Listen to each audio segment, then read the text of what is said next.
Now that's when the Somerset coalfield really took off, because other people came in, they drilled, and shafts were sunk, mines were developed, and Somerset really became a major producer of coal.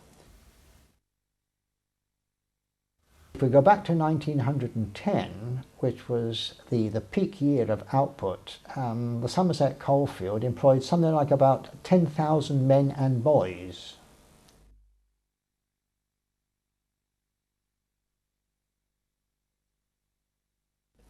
All coal up until about 1920 was hand got throughout the country.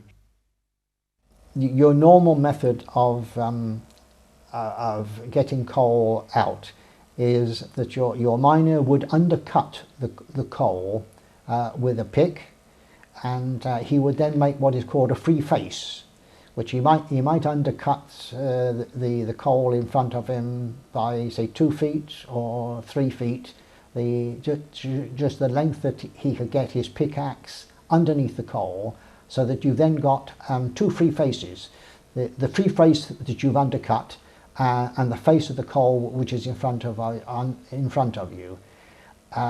They could then drill a hole in the coal and put powder in, and certainly up until the late 1880s, early 1900s, they were using black powder, and they would fire the coal down, and it could then be broken up again with picks and shovels and loaded into tubs or onto conveyors to be loaded out.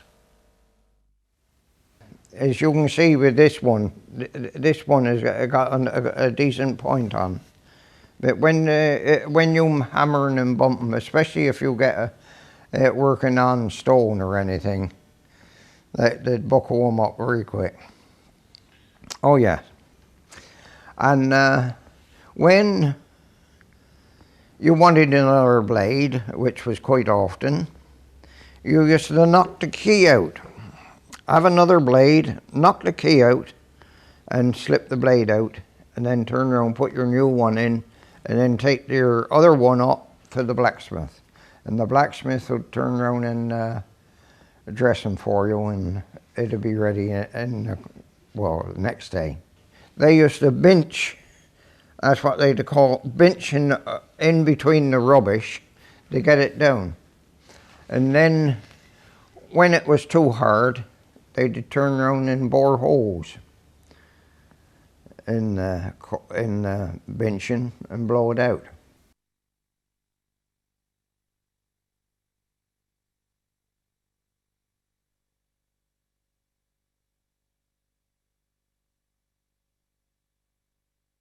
They drive the incline down till they hit the coal, the seam they wanted. Then they drive a roadway in. Say 12. Well, I mean, finished up with 12-foot arches, but pents were a bit smaller than that. And every so many yards, they'd make a place to start a topple. They'd go in on the level and every so many yards, they'd make a topple, which would then start to take the coal on the rise. And same as I said, there'd be a man taking 8 yards on one side and a man taking 8 yards on the other. So they'd have a topple there, say every 18 to 20 yards, from this roadway. And each lot would sort of meet up and take the coal on up, well, as far as they could. On this main road down, on the bottom of the incline, they'd have this so-called main road. And you take the wagons in there, you put station one at the bottom, what they call the topple. The carting boy then would go up and down his area, fill in this wagon and take it out on that main road. And then a collection of wagons would come down this incline that we were talking about. A collection of empty wagons would come down and pick up the loads and take back up to the shaft. They had a horse then to bring it out, or a pony, turn what they call a big horse, or ponies, to bring them out so many wagons at a time, well, bring the loads out and take the empties in.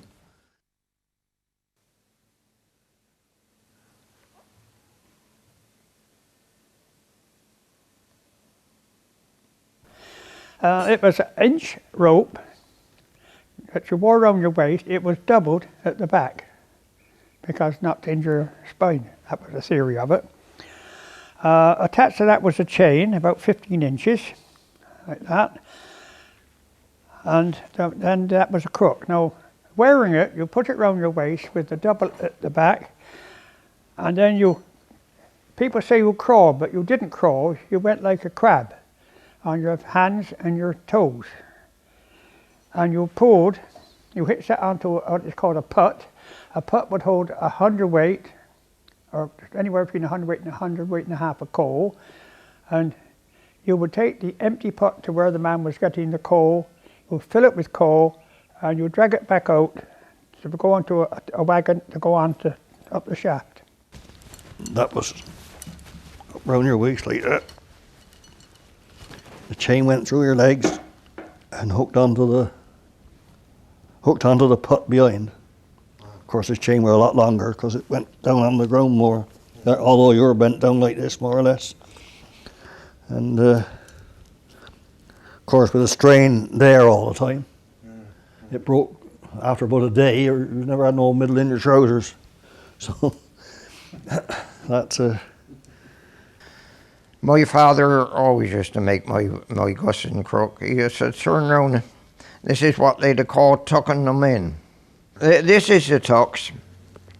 They did open these here strands up through there like that, and then they did tuck them in between there, and then that's what they'd call the tucking. But as you can see, if he weren't tucked right, you'd be hard to your skin. Now, the first day you wore this, first couple of days anyway, it would be raw. And of course, in pulling on the chain, you get blisters on your hands, and where you hadn't been used to it, and blood raw. My hands were, and my waist, where the rope was turned around and pulled around my waist, that was all raw. So I was in a bit of a state, but I stuck it out. And Father said, well, he said, "We in your hands," he said, "and rub it in." He said, "Might sting," he said, "but that'll harden it off." And that is how they did harden their ribs. Yeah.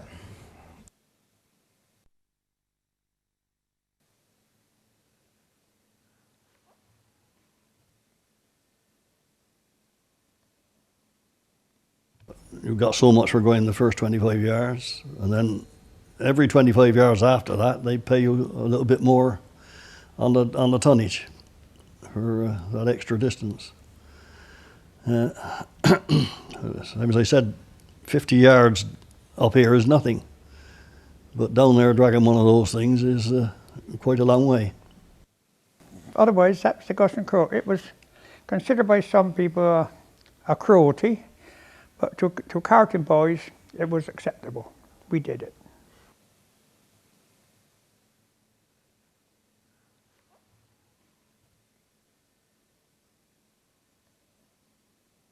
Your wages then were, you had to haul 33 ton for £2.50, £2 10 shillings. That over your 33 ton, then you used to get limpence 3 fardens a ton. So you can imagine how long it would take to pick up a ton of coal and let it down the topple, and then only get limpence 3 fardens. So that's how they had it in them days, you know. And if you didn't want that, well, you didn't have no work. Oh yeah, they had a strict rule in it, Pensford, at one stage, that they'd tip the coal out on a wagon and have somebody there sifting through it, pulling out every little stone or every little bit of rubbish they could see, and deduct that off the tonnage of the coal for that day. They average that out more or less on all the coal you sent. And although you had to work like a donkey, I mean, money were everything that counted in those days. It was so poor, really.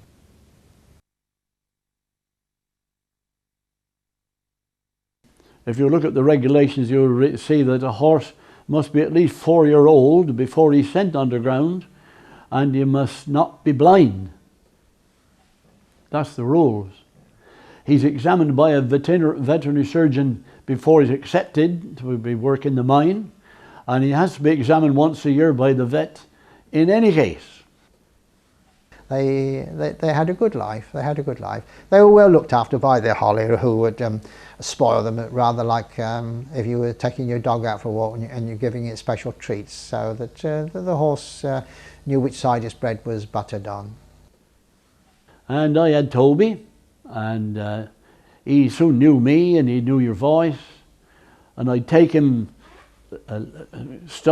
green stuff to work, because I went across the fields to go to where I could walk to work, you see, from where I lived. I used to pick handfuls of green leaves and stuff them in a bag and take them, and when he could hear my voice coming, and he was really, here's my food come, you know, because he'd never get any green stuff, see. So I'd feed him this green stuff, get on the right side of him, and he'd do what I wanted him to do, and oh, it's quite a nice experience. Well, they were all right as long as they were all right, you know. The trouble was, I get some of them very awkward. They didn't want to do anything, see. And I mean, I feel sorry now, because I mean, I was very cruel to them, you know, in them days. Because it meant your livelihood. You had to get your work done. And sometimes they wouldn't do it, you had to take it out of the house. You know. You had to boat them to make them move. And you know, some of them were just the opposite. Some of them you just have to tell them and the way they were running. If a horse got damaged in any way, let's say that its flesh was broken and it had to be brought back to the stable, all hell was let loose. One, as to why the holier had allowed the situation, and there was a major inquiry as to how that horse was injured. A special report had to be made to the mines inspector, so that you had a mines inspector whose special responsibility it was for horses. He would come along, so that you did everything possible to make sure that under no circumstances was the horse going to be injured in any circumstances. They were all either very looked after, mind. They were looked after better than we were. They were. If you were the holier looking after a horse, and I mean, Bevin boys were given that task certainly during the war. If your light went out, you could get hold of the bridle of your horse, and that horse would lead you out to where the light was. I mean, their sixth sense was such that they could pick their way along a roadway where you couldn't see a hand in front of you. Come out in the miners' holiday times. They come out, let them go in the local field for a week or two, and then send them back down again.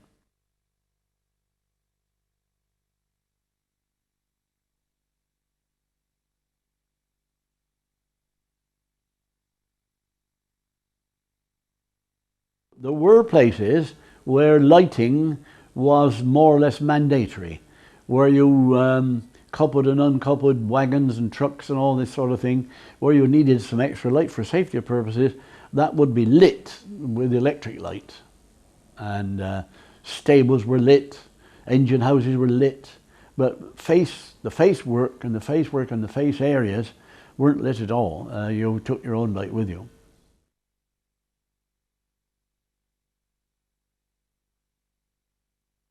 We were using carbide lamps and no safety helmets. They weren't thought of. What you would do was get a ladies' hat if you could, because they were usually velvet or felt, and you'd stick a patch on the front that you could put the carbide light in, just tuck it in. That's why it would have that piece of rubber there, because that was always bouncing against your forehead. But you had to recharge them once or twice during the shift. You would carry a stub of candle, and you'd light the candle, tip the carbine out, recharge it. This would be filled with water, a water reservoir here, and this controlled the flow of water, which would be a drip onto the carbide and produce the gas. And then you would strike the flint and it would produce a flame roughly 3 or 4 inches long, which gave off a very good light. When they finished the shift and went to pit bottom, they always tapped the lights out. They always undone the bottom, but they screwed them up tight. You had to screw them up very tight so that the acetylene only came out the burner and not out the lamp. And I saw a man do this one day to get the purchase on and set fire to the hairs on his chest. Percy Rollins, his name. And it flared up under his chin. He didn't know anything about it until it hit his chin.